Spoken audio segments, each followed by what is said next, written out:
Hello student, आज के इस वीडियो में हम आपको आज के जो टॉपिक लिए हुए हैं इसके बारे में आपको डिटेल्स में समझाएंगे। ठीक है, तो डिटेल्स में समझाने से पहले आपको ये बताना चाहेंगे कि आज हम किस किस हेडिंग पे बात करने वाले हैं। इसके पहले आपको ये बताएं, उसके बाद हम आपको बारी बारी से समझाने की कोशिश करेंगे। ठीक है, तो चलिए पहले देखते हैं आपको क्या क्या समझाने वाले आज हम। तो जो पदार्थ मतलब जो ठोस होते हैं उसमें कौन से दोष होते हैं उसको समझाएंगे, और दोष के प्रकार, जैसे कि बहुत से प्रकार के दोष होते हैं। तो देखिए, पहले तीसरा है फ्रैंकल दोष, ठीक। चौथा है साटकी दोष। पांचवा अंतराकाशी दोष। छठवां क्या है, रिक्तिका दोष। ठीक, तो इतने इन सब के दोष के बारे में आपको बताने वाले हैं। तो चलिए आप बारी बारी से देखिएगा वीडियो को। पहले हम दोष के बारे में जानते हैं कि दोष क्या होता है। ठीक, तो चलिए हम पहले दोष देखते हैं कि दोष क्या होता है। ठीक, तो देखिए, जिस प्रकार मनुष्य में कुछ गुण होते हैं, कुछ दोष होते हैं, ठीक उसी प्रकार ठोस में भी कुछ दोष होते हैं। ठीक है, तो चलिए पहले हम इसको देखते हैं कि इसका परिभाषा क्या होता है, उसके बाद हम आपको समझाते हैं। ठीक, पहले दोष को देखते हैं कि दोष होता क्या है। ठीक, समझ में आ गया। चलिए देखिए, जिस प्रकार मनुष्य के कुछ गुण कुछ दोष होता है, ठीक उसी प्रकार ठोस के कणों में नियमित क्रम में आने वाली रुकावट को क्या कहते हैं, दोष कहते हैं। ठीक, समझ में आ गया। नहीं समझ में आया तो एक बार फिर से देखिए। जिस प्रकार मनुष्य के गुण कुछ दोष होता है, ठीक उसी प्रकार दोष के कणों के नियमित क्रम में आने वाली जो रुकावट होती है, मतलब जो रुकावटें होती हैं, उन्हें क्या कहलाती हैं, दोष कहलाती हैं। ठीक, समझ में आ गया। तो चलिए अब हम देखते हैं कि दोष के प्रकार, कितने प्रकार के दोष होते हैं। ठीक, कौन कौन से प्रकार के दोष होते हैं। ठीक, चलिए तो अब दोष के प्रकार के बारे में बात करते हैं। तो देखिए, ये दो प्रकार के होते हैं। ठीक, कौन कौन से होते हैं। पहला रस समीकरण मितीय दोष, और दूसरा क्या है, अरस समीकरण मितीय दोष। ठीक, ये दो दोष होते हैं, तो इनके बारे में बताएंगे और इनके कितने प्रकार के ये दोष होते हैं। फिर उसके बाद हम आपको दूसरा अरस समीकरण दोष के बारे में बताएंगे। ठीक, चलिए तो अब हम आपको पहले बताते हैं रस समीकरण मितीय दोष के बारे में कि ये क्या होता है, इसमें कितने दोष होते हैं, कैसा होता है। ठीक, चलिए तो शुरू करते हैं। चलिए तो पहले देखते हैं रस समीकरण मितीय दोष क्या होता है। ठीक, चलिए पहले हम इसकी परिभाषा को देखते हैं, उसके बाद हम इसके प्रकार को देखते हैं, इसमें कौन कौन से प्रकार होते हैं। ठीक है,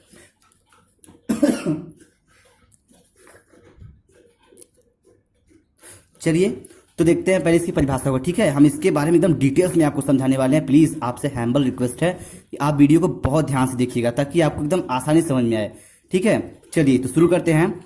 ऐसा दोष जिसमें धनायन और ऋणायनों की संख्या में कोई परिवर्तन नहीं होता, इस प्रकार के दोष को क्या कहते हैं, रस समीकरण मितीय दोष कहते हैं। ठीक, इसमें क्या होता है, कोई परिवर्तन नहीं होता, धनायन और ऋणायन की संख्या में कोई परिवर्तन नहीं होता, तो इस प्रकार के दोष को क्या कहते हैं, रस समीकरण मितीय दोष कहते हैं। ठीक, समझ में आ गया। चलिए नहीं समझ में आया तो एक बार फिर से देखिएगा। ऐसा दोष जिसमें धनायनों और ऋणायनों की संख्या में कोई परिवर्तन नहीं होता है, तो इस प्रकार के दोष को क्या कहते हैं, रस समीकरण मितीय दोष कहते हैं। ठीक, समझ में आ गया। तो चलिए अब समझ में आ गया तो हम दूसरा देखते हैं, अरस समीकरण मितीय दोष ये क्या होता है। ठीक, चलिए तो देखते हैं दूसरा है अरस समीकरण मितीय दोष। तो ये क्या होता है, इसको भी देखते हैं परिभाषा में। देखिए, ये जस्ट उसका उल्टा है। ठीक है, जो रस समीकरण मितीय दोष होता है उसका जस्ट उल्टा है। अगर आप उसको याद कर लेते हैं तो आपको ये अपने आप ही याद हो जाएगा। ठीक है, याद करने की जरूरत नहीं है। ठीक, चलिए समझाने की कोशिश करते हैं आपको। देखिए, ऐसा दोष जो धनायनों तथा ऋणायनों की संख्या परिवर्तन से उत्पन्न होता है, उसमें क्या होता था, उसमें परिवर्तन नहीं होता था, इसमें धनायन और ऋणायन संख्या से उत्पन्न होता है, परिवर्तन से उत्पन्न होता है। ठीक, इस प्रकार के दोष को क्या कहते हैं, अरस समीकरण मितीय दोष कहते हैं। ठीक, समझ में आ गया। चलिए अब समझ में आ गया तो हम बारी बारी से रस समीकरण मितीय के प्रकार के बारे में बात करते हैं। चलिए तो देखते हैं पहला क्या था, रस समीकरण मितीय दोष के प्रकार। ठीक, ये कितने प्रकार के होते हैं हम आपको बिल्कुल डिटेल्स में समझाने जा रहे हैं। चलिए देखते हैं। पहला क्या है, 60 की दोष। ठीक, ये 60 की दोष होता है पहला इसका। और दूसरा क्या है, रिक्तिका दोष। ये सब जो भी है क्या है, एक प्रकार से दोष है, किसमें, ठोस में। ठीक, चलिए तीसरा क्या है, फ्रैंकल दोष। चौथा क्या है, अंतराकाशी दोष। ठीक है, तो हम इन चारों पॉइंट के बारे में आपको बारी बारी से समझाने वाले हैं। ठीक है, आप वीडियो को बिल्कुल ध्यान से और पूरा पूरा देखिएगा ताकि आपको अच्छे से समझ में आ सके। ठीक, चलिए तो हम पहले 60 की दोष को देखते हैं, 60 की दोष होता क्या है, उसके बाद हम देखेंगे बारी बारी से। ठीक है, चलिए तो पहले देखते हैं 60 की दोष क्या होता है। चलिए तो 60 की दोष को देखने से पहले हम आपको कुछ बताना चाहते हैं, उसके बाद आपको समझाएंगे फिगर द्वारा ताकि आपको अच्छे से समझ में आ जाए। ठीक है, तो चलिए देखते हैं पहले किसे कहते हैं। ऐसा दोष जिसमें किसी ठोस से धनायन और ऋणायन बराबर मात्रा में गायब होते हैं, तो इस प्रकार के ठोस को 60 की दोष कहते हैं। अब आपको ये बात आती है कि बराबर मात्रा में कैसे गायब होने का। ठीक है, तो चलिए हम आपको फिगर द्वारा समझाने की कोशिश करते हैं। तो मान लीजिए एक परमाणु ये, ठीक है, पहले आप फिगर देखिए ध्यान से, आपको समझ में आ जाएगा।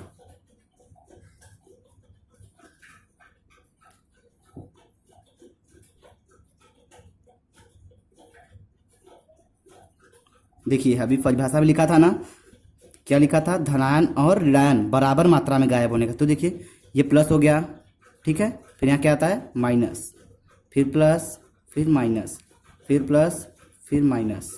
ठीक, प्लस माइनस, प्लस माइनस।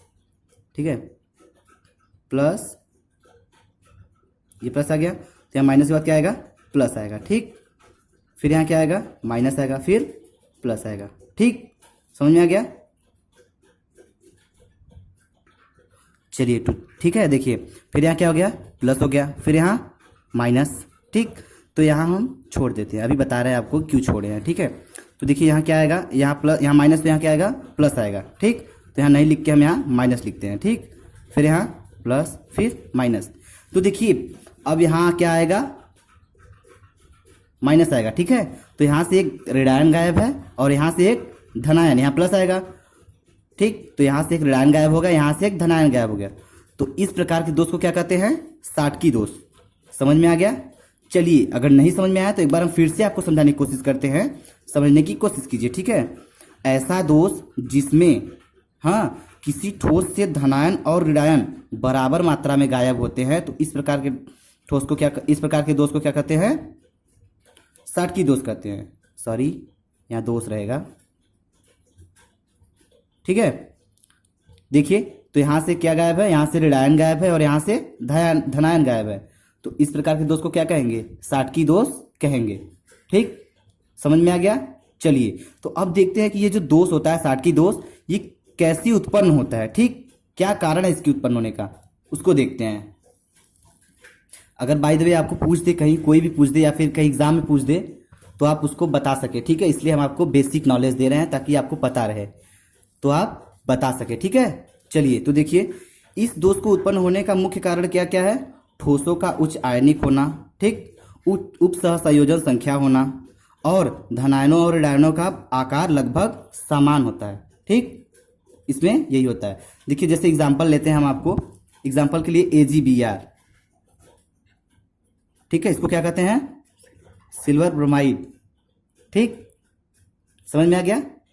तो ये आपको आप बता सकते हैं कि किसके कारण, मतलब क्या कारण है कि यह दोष उत्पन्न होता है, तो आप बता सकते हैं यह है ना, ठोस का उच्च आयनिक होना, उच्च सहसंयोजन संख्या होना और धनायनों और ऋणायनों का आकार लगभग समान होना। ठीक, ये सब क्या है, कारण है कौन से दोष उत्पन्न होने के, 60 की दोष उत्पन्न होने के। ठीक, चलिए आपको समझ में आ गया होगा। चलिए तो अब हम दूसरा क्या देखते हैं। चलिए तो अब आपको बताए दूसरा रिक्तिका दोष क्या होता है। ठीक, आपको समझ में आ रहा होगा। ठीक है, अगर नहीं समझ में आ रहा है तो कमेंट बॉक्स में आप कमेंट करके बता सकते हैं कि आपको कौन सा पॉइंट कहाँ नहीं समझ में आ रहा है। ठीक है, आपको वहां से समझाने की पूरी कोशिश की जाएगी। ठीक है, चलिए तो पहले दूसरा देखते हैं, रिक्तिका दोष क्या होता है। ये रिक्तिका दोष किसके अंतर्गत आता है, आपको पता ही होगा, हमने बताया था पहला क्या था, रस समीकरण मितीय दोष, ठीक है, उसके अंतर्गत आता है। ठीक है, तो चलिए देखते हैं क्या होता है। ऐसा दोष जिसमें ठोस के कण अपने निश्चित स्थान से गायब हो जाते हैं, ठीक, इस प्रकार के दोष को क्या कहते हैं, रिक्तिका दोष। अब आपको प्रॉब्लम यहाँ हो रही होगी कि निश्चित स्थान से गायब होने का मतलब क्या होता है। चलिए हम आपको फिगर द्वारा समझाते हैं। ठीक है, तो देखिए मान लीजिए ये परमाणु है, ठीक, एक निश्चित, जैसे आप ही होते हैं, चलिए अच्छा पहले देख लीजिए उसके बाद बताते हैं। ठीक है, ठीक, ये एक निश्चित व्यवस्था है, ठीक, एक निश्चित व्यवस्था में है, तो यहां से एक परमाणु गायब हो गया, ठीक, एक यहां से गायब हो गया, तो इनकी व्यवस्था जो थी निश्चित व्यवस्था थी, एक के बाद एक ऐसे निश्चित व्यवस्था क्या हो गई, इसमें क्या हो गया, व्यवधान हो गया। मतलब कह सकते हैं कि इसमें जो निश्चित स्थान था वहां से एक परमाणु गायब हो गया, तो यही जो इसमें गायब हो गया तो इसमें दोष उत्पन्न हो गया। तो इस प्रकार के दोष को क्या कह सकते हैं आप, रिक्तिका दोष। रिक्तिका दोष मतलब रिक्त मतलब खाली, ठीक है, यहां से क्या हो गया, खाली हो गया, यहां से परमाणु निकल गया, ठीक है, यहाँ कुछ है नहीं, इसलिए क्या हो गया, निश्चित व्यवस्था जो थी इसकी गड़बड़ा गई। ठीक है, तो इसको हम कह सकते हैं क्या है, रिक्तिका दोष है। समझ में आ गया। चलिए अगर नहीं समझ में आया होगा तो चलिए एक बार फिर से देखते हैं, शायद आपको दोबारा समझ में आ जाए, जो नहीं समझ पा रहा है उसको भी समझ में आ जाए। ठीक है, देखिए ऐसा दोष जिसमें ठोस के कण जो होते हैं एक निश्चित स्थान से गायब हो जाते हैं, इस प्रकार के दोष को क्या कहते हैं, रिक्तिका दोष कहते हैं। ठीक है, ठीक, चलिए तो अगर समझ में आ गया तो चलिए अब तीसरा वाला देखते हैं, तीसरा क्या होता है। ठीक है, चलिए तो हमने आपको पिछले बताया था, जो रिक्तिका दोष के पहले बताया था, क्या बताया था, साटकी दोष।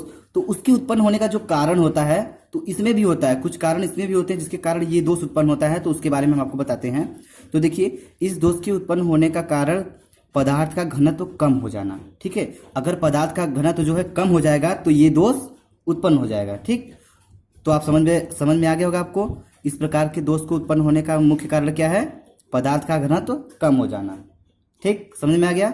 चलिए तो इसमें एग्जांपल देखते हैं, इसके एग्जांपल में कौन कौन से आते हैं, NaCl मतलब सोडियम क्लोराइड, ठीक, और दूसरा क्या है, KCl मतलब पोटेशियम क्लोराइड, ठीक, और ये क्या है, सिल्वर ब्रोमाइड।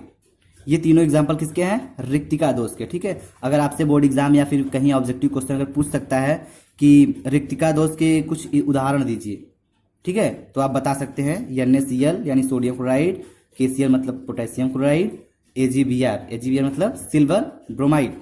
ठीक, आप ये बता सकते हैं। ठीक, समझ में आ गया। तो चलिए अगर ये समझ में आ गया तो अब हम आपको फ्रैंकल दोष के बारे में बताते हैं। ठीक, अगला तीसरा नंबर क्या है, फ्रैंकल दोष। ये देखते हैं कि ये कौन सा दोष होता है, कैसे होता है इसमें। ठीक है, अब हम आपको इसके बारे में डिटेल्स में बताने जा रहे हैं, आप वीडियो को ध्यान से देखते रहिएगा, ठीक है, ताकि आपको समझ में अच्छे से आता रहे। चलिए तो देखते हैं तीसरा क्या है, फ्रैंकल दोष। पहले फ्रैंकल दोष की परिभाषा समझने हैं। अगर आपको ये समझ में नहीं आता है तो हम आपको फिगर द्वारा समझाने की पूरी कोशिश करेंगे और हमें उम्मीद है कि आपको वो समझ में आ जाएगा। ठीक है, चलिए ठीक है, तो देखते हैं फ्रैंकल दोष होता क्या है। तो ऐसा दोष जिनमें कोई अतिरिक्त धनायन अंतराकाशीय स्थान ग्रहण कर लेता है, इस प्रकार के दोष को फ्रैंकल दोष कहते हैं। ठीक, एग्जाम्पल के लिए देखते हैं, ZnS मतलब जिंक सल्फाइड, AgCl मतलब सिल्वर क्लोराइड, ठीक, और ये क्या है, AgBr मतलब सिल्वर ब्रोमाइड। ठीक है, इसके उदाहरण हो गए। तो आपको परिभाषा समझ में आ गया होगा। अगर नहीं समझ में आया तो एक बार फिर से परिभाषा देखिए, ऐसा दोष जिसमें कोई अतिरिक्त धनायन अंतराकाशीय स्थान ग्रहण कर लेता है, इस प्रकार के दोष को क्या कहते हैं, फ्रैंकल दोष कहते हैं। अब आपको प्रॉब्लम यहाँ हो रही होगी, ये अंतराकाशीय धनायन स्थान ग्रहण कर लेता है। तो धनायन अंतराकाशीय स्थान ग्रहण करने का मतलब देखिए, आपको हम फिगर द्वारा समझा रहे हैं। ठीक है, समझने की कोशिश कीजिएगा। ठीक, चलिए देखते हैं। चलिए तो आप फिगर को ध्यान से देखिएगा। ठीक है, देखिए एक परमाणु यहाँ हो गया। ठीक, पहले आप देख लीजिए धनायन अंतराकाशीय स्थान कैसे ग्रहण करता है, आपको हम दिखाने वाले हैं। ठीक है,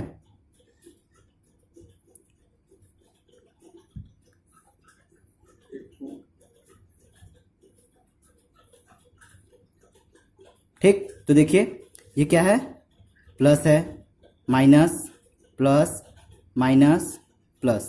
ठीक, फिर क्या होगा, minus, plus minus plus minus, ठीक है। यहाँ क्या हो जाएगा, माइनस प्लस माइनस प्लस, ठीक। तो देखिए ये जो जगह है ये खाली हो गया, ठीक है। और एक कहाँ चला गया, मान लीजिए यहाँ पे कोई अंतराकाशीय स्थान ग्रहण कर लिया अलग से, देखिए यहाँ से चला गया यहाँ। अब जैसे आप ही मान लीजिए आप शादी वादी में गए होंगे या फिर जाते होंगे तो देखते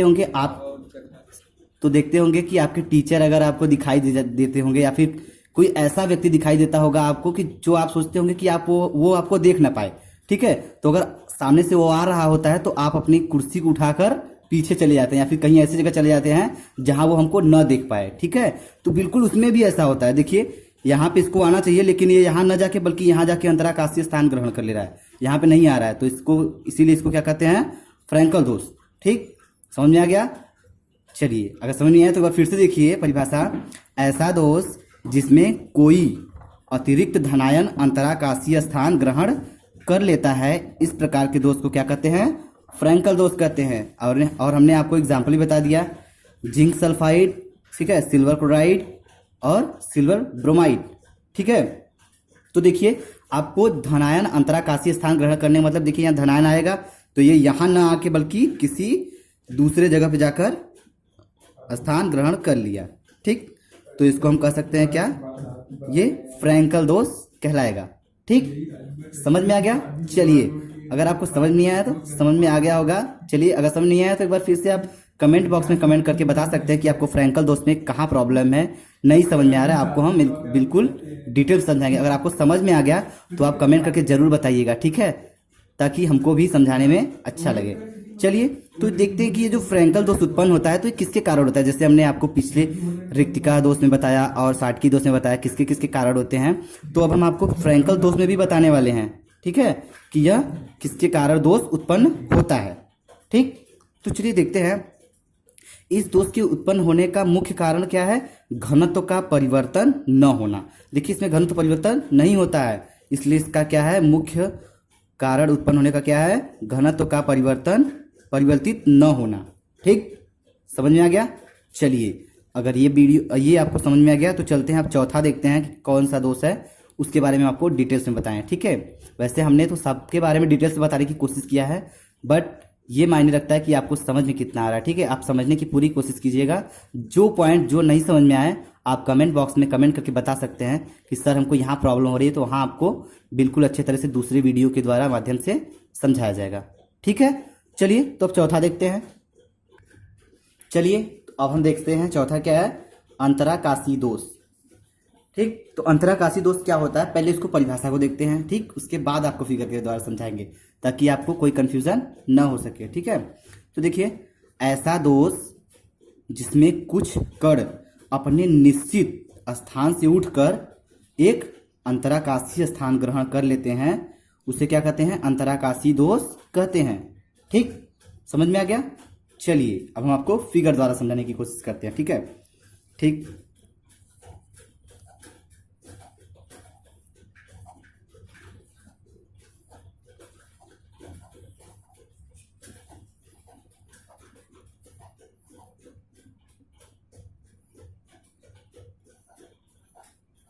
देखिए अब ये दो हमने फिगर बना दिया आपको और आपको इसके द्वारा समझाएंगे, ठीक है। तो देखिए ये क्या होता है, plus minus plus minus plus minus plus minus plus minus minus plus minus plus, ठीक। और यहाँ क्या हो जाएगा, प्लस माइनस प्लस, अरे सॉरी, माइनस प्लस माइनस, ठीक, plus plus minus plus minus plus, ठीक। अब देखिए फिगर को ध्यान से समझिएगा। हमने बोला था परिभाषा में कि ऐसा दोष जिसमें कुछ कण अपने निश्चित स्थान से उठकर एक अंतराकाशीय स्थान ग्रहण कर लेते हैं, अंतराकाशी दोष कहलाते हैं, ठीक। तो मान लीजिए यहाँ पे क्या आएगा, प्लस आएगा, और ये क्या स्थान ग्रहण कर रहा है, अंतराकाशीय स्थान यहाँ से होके यहाँ आ जा रहा है। ठीक, यहाँ प्लस आ गया, और इस फिगर को देखिए यहाँ माइनस गायब है, तो यहाँ से माइनस उठकर यहाँ आ गया। ठीक, तो ये क्या हो गया, अंतराकाशीय स्थान ग्रहण कर लिया। अब देखिए बच्चों, आपको कंफ्यूजन होगा कि जो हमने अभी पहले बताया फ्रैंकल दोष, उसमें भी कुछ ऐसा ही होता था, लेकिन अंतर सिर्फ इसमें इतना ही है, उसमें केवल धनायन ही अंतराकाशीय स्थान ग्रहण करते हैं, लेकिन इसमें अंतराकाशीय स्थान ग्रहण करने के लिए चाहे ऋणायन चाहे धनायन दोनों में से कुछ भी हो सकता है, लेकिन अंतराकाशीय स्थान ग्रहण करेंगे। तो इसलिए हम इसको कह सकते हैं कि ये अंतराकाशीय दोष होता है। ठीक, समझ में आ गया। चलिए, अगर नहीं समझ में आया तो एक बार फिर से देखिएगा, हम आपको समझा रहे हैं। जैसे देखिए, ऐसा दोष जैसे कि आपको परिभाषा तो हमने बता ही दिया, तो जैसे यहाँ से देखिए प्लस है, तो प्लस उठ के कहाँ आ गया, यहाँ अंतराकाशीय स्थान ग्रहण कर लिया। यहाँ न, इसको आना चाहिए था यहाँ पे, लेकिन यहाँ न होकर ये यहाँ पर चला गया। ठीक, ये यहाँ पे चला गया, तो और इसमें देखिए यहाँ माइनस यहाँ आना चाहिए था, लेकिन यहाँ न जाके बल्कि यहाँ पे अपना स्थान बना लिया। ठीक, तो इसी प्रकार के दोष को अंतराकाशीय दोष कहते हैं। ठीक, समझ में आ गया। देखिए, अंतराकाशीय दोष में क्या होता है कि उसमें कुछ भी हो सकता है, प्लस भी हो सकता है, माइनस भी हो सकता है। ठीक, चलिए, समझ में आ गया। अगर नहीं समझ में आया तो आप कमेंट बॉक्स में कमेंट करके बताइए कहाँ आपको नहीं समझ में आया है। वैसे हमें उम्मीद है कि आपको समझाया गया इतने मेहनत से और आपको समझ में आ गया होगा। ठीक है, तो चलिए आप कमेंट बॉक्स में कमेंट करके बताइएगा कि वीडियो कैसा लगा। अगर आप चैनल को सब्सक्राइब नहीं किए हैं तो सब्सक्राइब कर लीजिए और वीडियो को लाइक करके जरूर बताएं। ठीक, चलिए, तो बच्चों हमने आपको जैसा बता दिया है कि अब हम आपको सेकंड पेपर भी पढ़ाने वाले हैं कल से। ठीक है, तो आज के लिए इतना ही। कल से आपको सेकंड पेपर का भी वीडियो मिलना स्टार्ट हो जाएगा। ठीक है, चलिए।